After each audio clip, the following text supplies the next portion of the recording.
नमस्कार dear students, video पर आप सभी छात्रों का स्वागत है।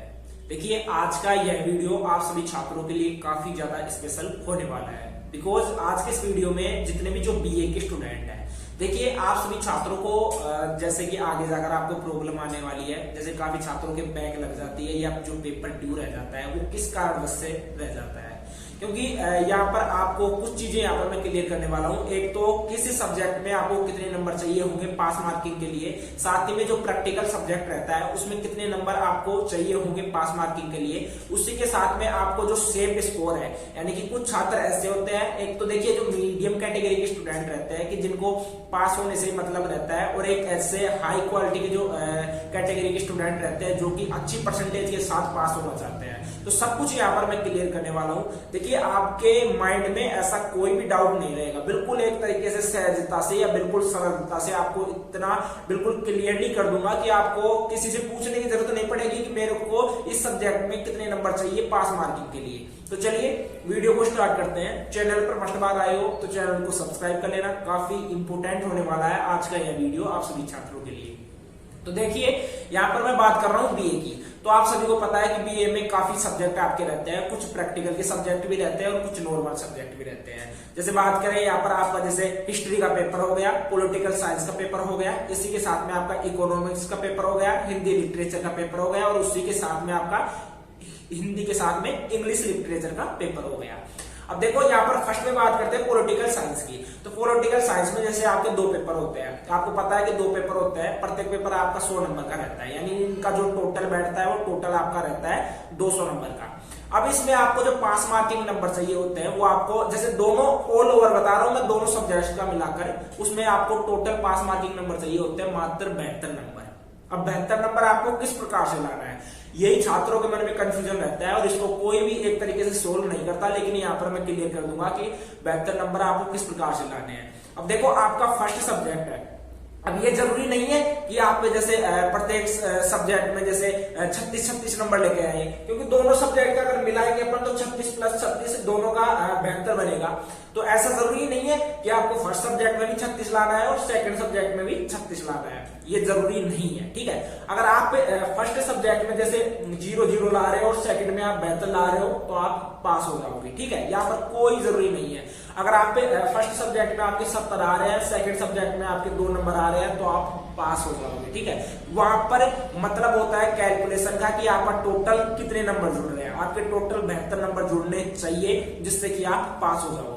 अब उसके बाद में यहाँ पर रहता है डर फेल का। फेल किस प्रकार से होते हैं, देखिए काफी छात्रों को पता नहीं रहता है। अभी जैसे देखो, आपके पॉलिटिकल साइंस के पेपर में, हिस्ट्री में, इकोनॉमिक्स में, हिंदी लिटरेचर और इंग्लिश लिटरेचर सभी में सेम पैटर्न रहेगा, जो कि यहाँ पर मैंने बताया था कि प्रत्येक यहाँ पर जो सब्जेक्ट रहेगा 100 नंबर का, यानी टोटल ऑल ओवर आपका 200 नंबर का रहेगा, और 200 नंबर में आपको टोटल 72 नंबर चाहिए। 72 नंबर में से आपको 36 नंबर वैसे चाहिए होते हैं, लेकिन आप कोई से भी में मतलब कि कितने भी नंबर ला सकते हो। जैसे आपके फर्स्ट सब्जेक्ट में आपके 40 आ रहे हैं और दूसरे में आपके जैसे 32 आ रहे हैं, तो आप आराम से पास हो जाओगे। 40 से 50, 60, 70 और 2 72, यानी कि ऐसे भी आप पास हो जाओगे। अगर फर्स्ट सब्जेक्ट में आपके 32 आ रहे हैं, सेकंड में आपके अगर 40 आ रहे हैं तो भी आप पास हो, कोई टेंशन नहीं है आपको। यहाँ पर ऐसा नहीं है कि आपको इस सब्जेक्ट में नंबर 36 ही लाने हैं और दूसरे सब्जेक्ट में भी आपको 36 लाने हैं, ऐसा कोई पैटर्न नहीं है आपका। मतलब कि ये है कि ऑल ओवर आपका 72 जुड़ना जरूरी है। अब उसके बाद में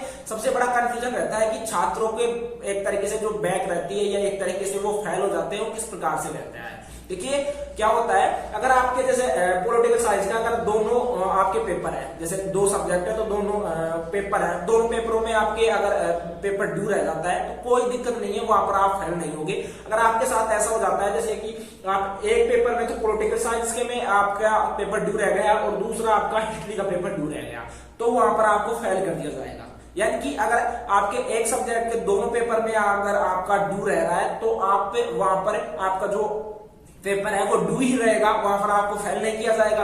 अगर आपका जैसे मैंने जैसे फर्स्ट में हिस्ट्री बोला है, अब जैसे मैं बोल देता हूँ कि पॉलिटिकल साइंस का एक पेपर आपका ड्यू रह गया और उसके बाद में इकोनॉमिक्स का एक पेपर आपका ड्यू रह गया, तो वहां पर आपको फेल कर दिया जाएगा। गौर से सुनना, वहां पर आपको फेल कर दिया जाएगा। दूसरी बड़ी बात करते हैं यहाँ पर ज्योग्राफी की। आपको पता है कि ज्योग्राफी का जो पेपर रहता है उसमें प्रैक्टिकल रहता है। तो वहां पर टोटल जैसे 200 नंबर का रहता है, वो चीज तो मैंने आपको क्लियर कर दी, लेकिन वहां पर जो 50 नंबर है वो आपके हट जाते हैं। 50 नंबर का आपका प्रैक्टिकल होता है, और प्रैक्टिकल का भी मैं आपको लास्ट में बताने वाला हूँ। ठीक है, वीडियो काफी इंपॉर्टेंट है आप सभी के लिए, एक एक पॉइंट यहाँ पर बिल्कुल क्लियरली आपको बता रहा हूँ कि आपको डाउट ना रहे बाद में। और वैसे मैं एक्सप्लेन करके भी मैं आपको टेलीग्राम पर बता दूंगा, टेलीग्राम को ज्वाइन कर लेना, लिंक मैंने डिस्क्रिप्शन बॉक्स में दे रखा है। अब चलिए बात करते हैं यहाँ पर ज्योग्राफी की।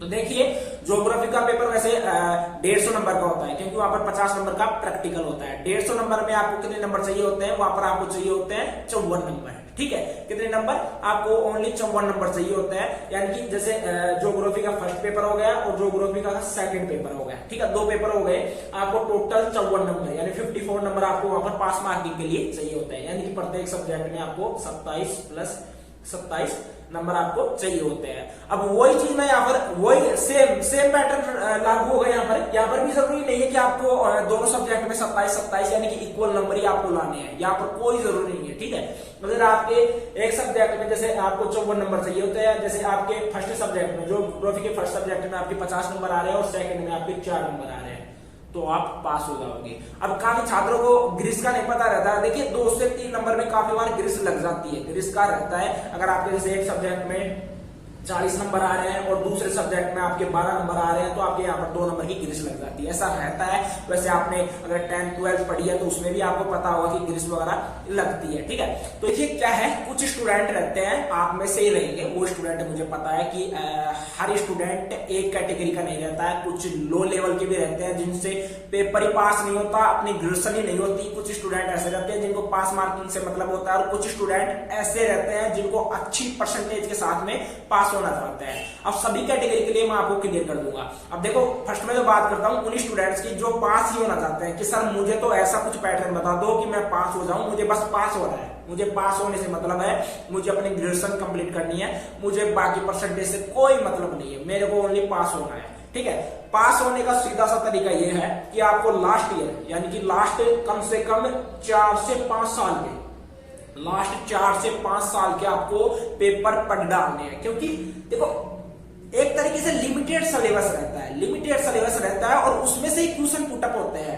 अब देखो, पूछने का क्या तरीका, अगर क्वेश्चन पूछता है ना, अगर जो भी एग्जामिनर रहता है क्वेश्चन पूछता है, उस क्वेश्चन को ओनली चेंज करता है, लेकिन क्वेश्चन वो सेम ही रहता है। जैसे पूछ लिया कि जैसे हिस्ट्री का कोई क्वेश्चन हो गया, जैसे कि प्रधानमंत्री के जो शक्ति है उनका वर्णन कीजिए या उनके बारे में उल्लेख कीजिए। ठीक है, ये क्वेश्चन आपका आ गया 2021 में। अब आपका आना है 2023 में, सेम ही क्वेश्चन मान लीजिए आपका आना है 2023 में, सेम ही क्वेश्चन, तो यहाँ पर पूछ लेगा कि मुख्यमंत्री के जो शक्तियां है उनको उल्लेख करिए, वहां पर वो चीज पूछ लिया। अब यहाँ पर पूछ ले कि मुख्यमंत्री के जो कार्य है उनका उल्लेख करिए। ठीक है, इस प्रकार से यहाँ पर क्वेश्चन पूछे जाते हैं। तो लेकिन आपको एक तरीके से हिचकिचाहट आपको किसी प्रकार से नहीं होनी चाहिए। आपको जो भी कुछ पूछना है आप अपने टीचर से पूछ सकते हो, आपको इन चीजों में हेल्प करते हैं। ठीक है, बिल्कुल भी आपको घबराना नहीं है इस चीज को लेकर। और प्रैक्टिकल का देखिए, जो एक्सटर्नल रहता है, जो प्रैक्टिकल वाला रहता है, उसके हाथ में होता है वो नंबर वगैरह देना।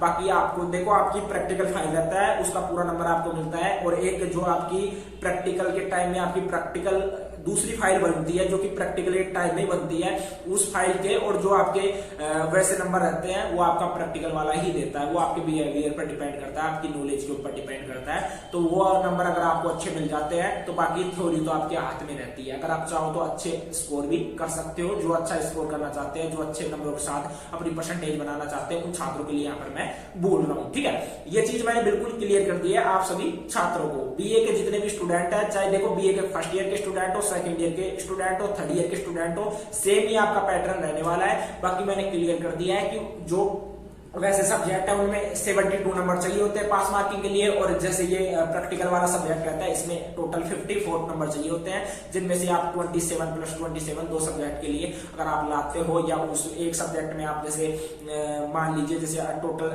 54 होता है, तो एक सब्जेक्ट में जैसे आप 40 ला रहे हो, एक में आप 40 ला रहे हो, ठीक है, तो भी आप पास हो। ठीक है, तो ये पास हो जाते हैं। और ड्यू पेपर का बिल्कुल सीधा सा फंडा है कि अगर आपका जैसे हिस्ट्री हो गया, इकोनॉमिक्स हो गया, या आपका पॉलिटिकल हो गया, हिंदी लिटरेचर हो गया, इंग्लिश लिटरेचर हो गया। हिंदी में अगर आपके एक सब्जेक्ट में ड्यू रह जाता है और आपके अगर उसी के साथ में आपके इंग्लिश लिटरेचर में एक पेपर में ड्यू रह जाता है तो आपको फेल कर दिया जाएगा। ध्यान में रखना इस चीज को कि अगर आप एक सब्जेक्ट के दोनों पेपरों में अगर आप फेल हो रहे हो या मतलब कि आपके ड्यू रह रहा है तो आपको फेल नहीं किया जाएगा। अगर अलग अलग पेपरों में अगर आप फेल होते हो या आपके पेपर ड्यू होते हैं तो आपको डायरेक्ट फेल ही कर दिया जाएगा। इस चीज का आप सभी ध्यान में रखना। बाकी जितना सरलता से और सहजता से मैं समझा सकता था आप सभी को मैंने एक पॉइंट क्लियर कर दिया है। बाकी मैं आपको टेलीग्राम पर भी बता दूंगा ये चीज, थोड़ा बहुत मैं पैटर्न बना के नोटबुक पे वो मैं वहां पर डाल दूंगा, तो आप टेलीग्राम को ज्वाइन कर लेना। टेलीग्राम का लिंक मैंने डिस्क्रिप्शन बॉक्स में दे रखा है, ठीक है। आप जिसका यह वीडियो आप सभी के लिए काफी ज्यादा स्पेशल रहा होगा, मुझे तो लग रहा है, क्योंकि मैंने आपको जो डिटेल है वो बिल्कुल एग्जैक्टली जो सेम टू सेम जो प्रोसेस रहता है आपको देखो बाद में पूछने की जरूरत नहीं पड़ेगी कि मुझे कितने नंबर, क्योंकि छात्रों को कंफ्यूजन रहता है कि अब वो फर्स्ट ईयर में रहते हैं, सेकंड ईयर में रहते हैं, फाइनल ईयर में रहते हैं, क्योंकि सब 50% पर मतलब कि 50% जो पैटर्न रहता है उसी के साथ पास होके आए हैं, तो उनको ये चीज पता नहीं है कि कितने नंबर चाहिए होते हैं पास मार्किंग के लिए। तो यहाँ पर मैंने क्लियर कर दिया है, ठीक है। बाकी कुछ भी डाउट रहता है कमेंट बॉक्स में कमेंट करके पूछ लेना, कमेंट बॉक्स आपके लिए ओपन है। तो टेलीग्राम पर इंस्टाग्राम पर मिल जाऊंगा, दोनों का लिंक मैंने डिस्क्रिप्शन बॉक्स में दे रखा है। Okay bye.